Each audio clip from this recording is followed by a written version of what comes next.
Bom dia para todo mundo. Estamos hoje em mais um dia de seminário aqui da APRES, Associação Paulista de Relações e Estudos Sindicais, associação que surgiu de um grupo de estudos independente que busca o conhecimento nessa área com um enfoque bastante prático. E pensando nesse aspecto prático, hoje os temas são as decisões contra as convenções e acordos coletivos, focado no negociado contra o legislado, tema que vai ser desenvolvido pela Gabriela Campos Ribeiro, pelo João Batista Neto. A Gabriela é advogada, doutora em Direito do Trabalho pela USP, professora universitária, membro da banca examinadora do primeiro concurso nacional unificado para ingresso na carreira da magistratura do trabalho, a convite da Inamate, por indicação da OAB, e tem autoria de artigos jurídicos em revistas especializadas e é nossa conselheira na APRES.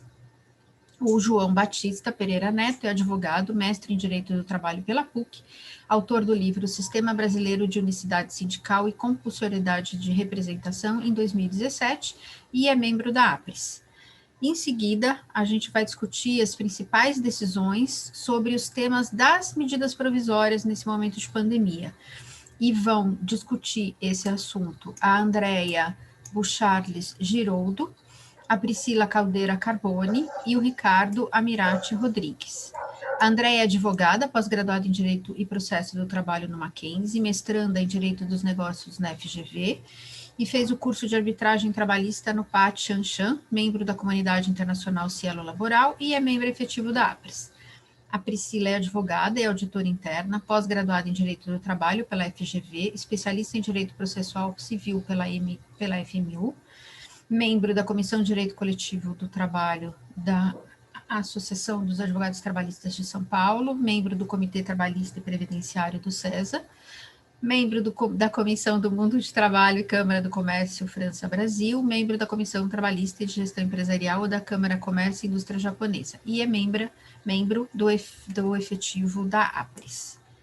E o Ricardo Amirati Rodrigues é advogado, pós-graduado em Direito Empresarial pelo Mackenzie, possui cursos e estágios diversos realizados na Argentina, Espanha, França, Itália e Estados Unidos, assessor jurídico da bancada patronal de negociação coletiva de sindicatos da indústria do papel e celulose no estado de São Paulo, ex-conselheiro da Associação dos Advogados Trabalhistas de São Paulo, membro da Academia Paulista de Direito do Trabalho, titular da cadeira 31, indicado pela OAB-SP como seu representante junto ao Tribunal da Segunda Região para compor a banca examinadora do 37º concurso público para provimento de cargos de juiz do trabalho substituto, concorrente pelo 5º Constitucional, classe dos advogados do cargo de desembargador de TRT da Segunda Região em 2 certames, e é membro do Conselho da ASPRES. Então, eu passo a palavra para a Gabriela começar a sua exposição. Bom dia a todos os integrantes da APRES. Saúdo a todos na pessoa da doutora Maria Lúcia Benhame, que é a nossa presidente. Também saúdo a todos os ouvintes, né? Todos aqueles que estão participando aqui desse nosso seminário. E o nosso tema, indo diretamente a ele, diz respeito a decisões judiciais e a sua validade ou invalidade frente a convenções e acordos coletivos de trabalho. No próximo slide, eu já trago a informação que a reforma trabalhista de 2017, introduzida pela Lei 3.467, ela prestigiou, sem dúvida alguma, a negociação coletiva. Mas, ao mesmo tempo, surgiram com mais força questionamentos sobre a validade de algumas convenções e acordos, e também quanto aos limites do poder negocial dos sindicatos. Não há dúvida que o legislador ele definiu matérias que poderiam ser objeto de negociação em detrimento da lei, e outras que poderiam ser alvo de negociação diretamente, que não poderiam ser alvo de negociação ao introduzir os artigos 611-A e 611-B da CLT. A reforma introduziu esses 2 artigos e se procurou nesses 2 artigos dizer exatamente quais seriam os temas que poderiam ser objeto em que o negociado prevaleceria sobre o legislado e outras matérias que nós vamos ver a seguir, né, que o João Batista vai tratar de casos específicos que estão contidos no artigo 611-B, em que não se admitiria, em tese, uma prevalência do negociado em face do legislado.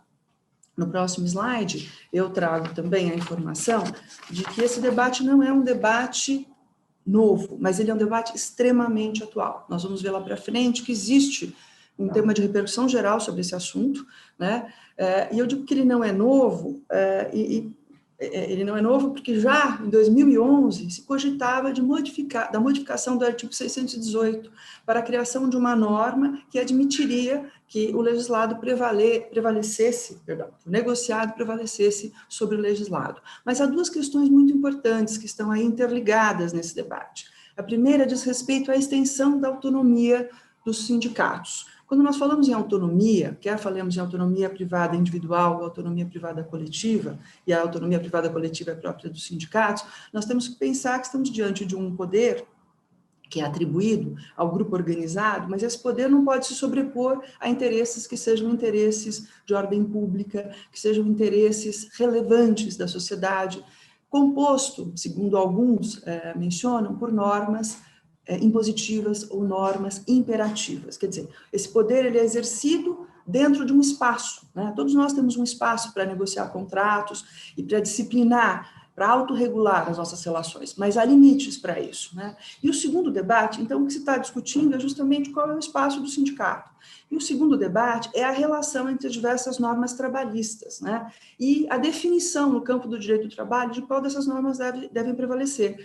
Porque não é incomum que numa relação de trabalho incidam várias normas. O contrato de trabalho tem algumas disposições sobre aquela relação de trabalho. A convenção coletiva dispõe de uma determinada forma. O acordo, pode haver um acordo, e ele dispõe de forma diversa.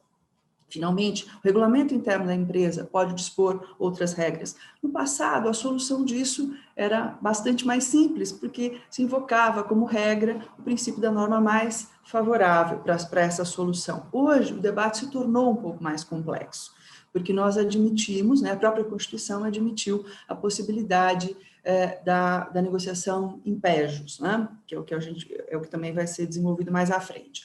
Então, antes da reforma trabalhista, houve uma tentativa de dar força à negociação coletiva em detrimento da legislação, como eu disse, ela não prevaleceu, acho que o próximo slide traz aqui mais uma informação sobre isso, né?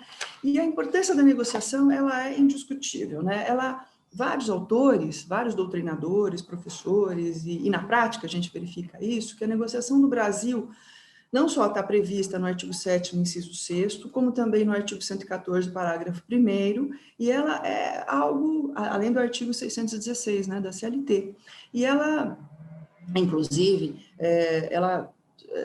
doutrinariamente, né, se diz que ela deve prevalecer em relação aos demais meios de solução de conflito. A primeira coisa que eu tenho que fazer diante de um conflito coletivo, antes de uma greve, ou antes mesmo de propor um dissídio coletivo, né, que seria uma forma de solução heterônoma do conflito, eu preciso tentar negociar, preciso provar que eu tentei negociar. Ela é, portanto, obrigatória. Não é obrigatório fechar acordo, mas é obrigatório tentar negociar, sob pena de agir, de não ter uma conduta, uma conduta fair, uma conduta, digamos assim, de boa fé. Tá?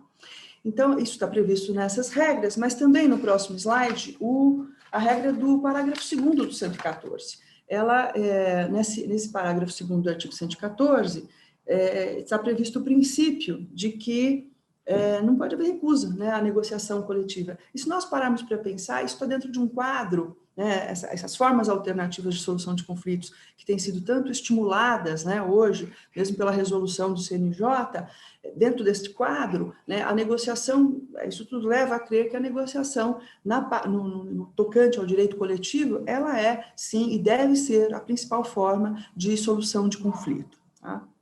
Bom, mas, na sequência, eu ressalto, né, aquilo que falei no início, que a negociação ela é muito utilizada como um mecanismo de flexibilização atualmente do direito do trabalho, especialmente em momentos de crise econômica e mudanças tecnológicas, justamente no momento que nós vivemos hoje, né, de importantes e rápidas mudanças tecnológicas e momento também de crise econômica decorrente, né, da pandemia. Então, nesse momento, na expectativa de poder acomodar interesses, né, ela deve sim ser feita para preservar os interesses dos trabalhadores, os interesses dos empregadores, né. Existe aqui um questionamento, eu vou mais lançar a ideia, que está contida no próximo slide, João, sobre o questionamento que está existindo em torno do parágrafo 3º do artigo 8º da CLT. Esse parágrafo 3º do artigo 8º da CLT, que foi introduzido pela reforma, ele tenta, para alguns, gerar um impedimento de intervenção do Estado em instrumentos negociados pela parte, né, ainda que haja matéria de ordem pública. O que significa isso na prática? Significa o seguinte, porque lá existe uma regra dizendo que para o poder público, né, o poder judiciário só vai poder analisar a convenção coletiva sob aspecto formal. Então, isso realmente tem sido alvo de várias críticas, e isso ainda nós vamos ouvir falar muito, né, sobre esse assunto, porque para alguns isso significa retirar, né, do poder, uma tentativa de retirar do poder judiciário justamente aquele acesso, né, que é assegurado a todos. Por que o Poder Judiciário só pode ver a questão formal? Se talvez numa negociação haja uma infração, ou uma negociação inválida, justamente porque viola normas de ordem pública, né? Então, esse é um questionamento que tem sido trazido, tá? E ali no próximo slide eu falo, bom, será a Justiça do Trabalho? Será que a Justiça do Trabalho deve analisar exclusivamente a conformidade dos elementos essenciais do negócio jurídico, respeitado o disposto no artigo 104 do Código Civil, como diz esse parágrafo 3º do artigo 8º, que foi introduzido pela reforma trabalhista? Me parece que isso é bastante discutível. E me parece também que existem questionamentos sobre a constitucionalidade desse artigo.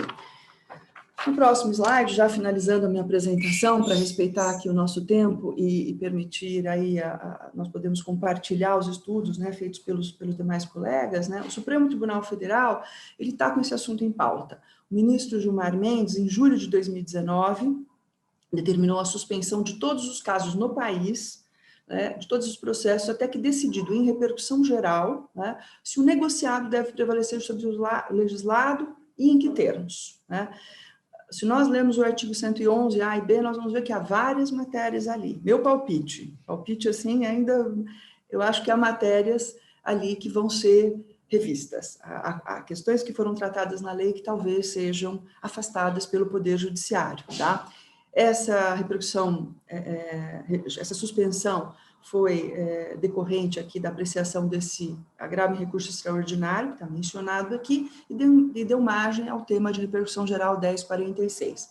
E o João Batista, né, meu colega aqui de exposição, ele seguirá na análise dos temas que tratam de normas coletivas específicas, em relação a assuntos específicos e bem interessantes. Muito obrigada pela atenção de todos e bom dia.